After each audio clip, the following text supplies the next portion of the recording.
Meski dikenal sebagai pusat pariwisata di Indonesia, perekonomian Bali tetap tak bisa lepas dari peran UMKM. Terbukti saat sektor pariwisata lesu selama pandemi, UMKM jadi penyelamat perekonomian Pulau Dewata.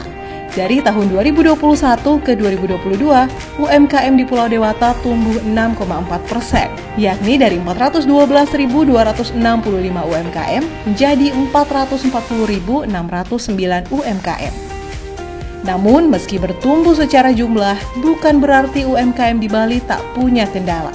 UMKM di Bali menghadapi sejumlah tantangan, mulai dari permodalan, sumber daya manusia, hingga teknologi dan pemasaran.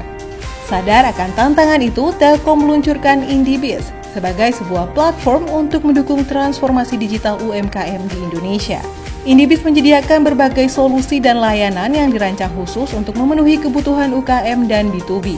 Mulai dari penyediaan internet berkecepatan tinggi, sistem pembayaran online, hingga pelatihan pemasaran.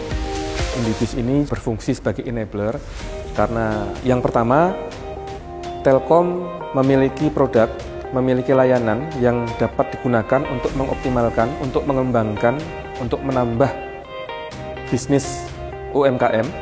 Yang kedua adalah kami bekerja sama dengan beberapa instansi yang lain untuk sama-sama mengembangkan bisnis UKM, sama-sama mengupayakan digitalisasi UKM. Yang pertama misalnya dengan Kementerian Koperasi, pernah diadakan juga di sini seminar dan kami juga sebagai pembicara. Kemudian kami juga sudah bekerja sama dengan Dinas Koperasi di wilayah provinsi maupun di pemerintahan kota maupun di kabupaten. Sama-sama kami mengembangkan, melatih, kemudian melakukan inkubasi sampai dengan penyalurannya produk-produk UKM itu ke pasar. Dengan adanya digitalisasi, maka stok tadi, barang-barang ada berapa yang ada di gudang, bisa kita ketahui langsung melalui aplikasi. Yang ketiga, tentunya menambah revenue, menambah pendapatan, karena dengan adanya jangkauan yang lebih luas, kemudian juga adanya efisiensi, tentunya pendapatan atau keuntungan akan bertambah. Hasilnya pun tak mengecewakan.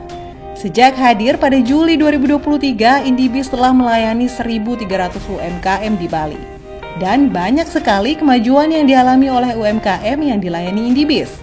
Kami memiliki satu unit di Retail Denpasar ini, yaitu unit Community Development Center atau CDC, di mana unit ini mengukur hasil binaan. Dan dari sana terlihat bahwa beberapa dari UMKM kami ini ternyata sudah bisa berhasil. Salah satu pemilik UMKM yang menjadi binaan Telkom adalah Ade Wahyuni, pembuat dupa aromaterapi di Tabanan. Ade mengaku menerima banyak pelatihan sejak bermitra dengan Telkom pada 2018.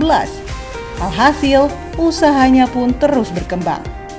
Pengikut dari pelatihan RB Telkom, terus kita punya brand sendiri, akhirnya produksi, mulai dari kita penghasilannya 15 juta per bulan, sekarang sudah meningkat jadi di 30 juta per bulan dari pelatihan-pelatihan tersebut, terutama di bidang pemasaran ya, karena kita diajarkan pemasaran digital atau online. Kita lebih banyak bergeraknya di situ. Kita pakainya 3 orang, ada 1 laki-laki, 2 perempuan, dan kita pakai freelance juga. Freelance itu artinya di mana kita membutuhkan staff untuk pameran, terus live di online-nya kita pakai yang freelance. Produk buatan Ade pun kini merambah ke penjuru Nusantara hingga ke luar negeri. UMKM terbukti menjadi penyelamat perekonomian Bali. Dengan digitalisasi, peran tersebut akan semakin vital.